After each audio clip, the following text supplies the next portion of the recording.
अजितदादा पवार नावाचा जादूगार हसवत हसवत संबंध महाराष्ट्राला निशब्द करून गेला। मला ते म्हणायचे की रोहित तुझ्या झिपऱ्या वाढल्यात, जरा झिपऱ्या कमी कर।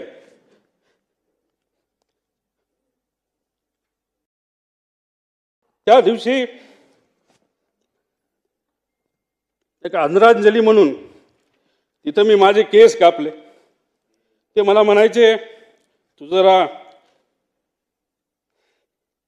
शारीरिक वजन वाढले, तू जरा शारीरिक वजन कमी कर पण राजकीय वजन वाढव।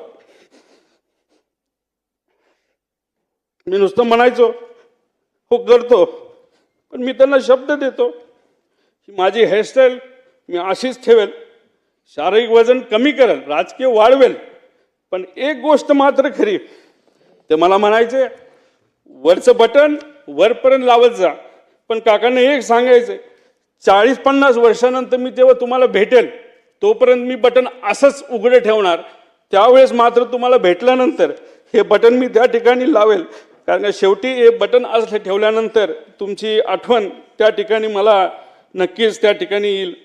पण एक गोष्ट अजून आहे, 40-50 वर्षांनी जेव्हा अजित काकांची माझी भेट होईल तेव्हा हा माझा लढा जो मी आता त्या ठिकाणी लढत आहे आणि अख्खा महाराष्ट्र त्या ठिकाणी लढत आहे, तेव्हा अजित काकांसमोर ताट मानेले मी तिथं उभा राहील आणि नक्कीच माझे काका माझ्या पाठीवर हात ठेवून म्हणतील लढलास बरं का।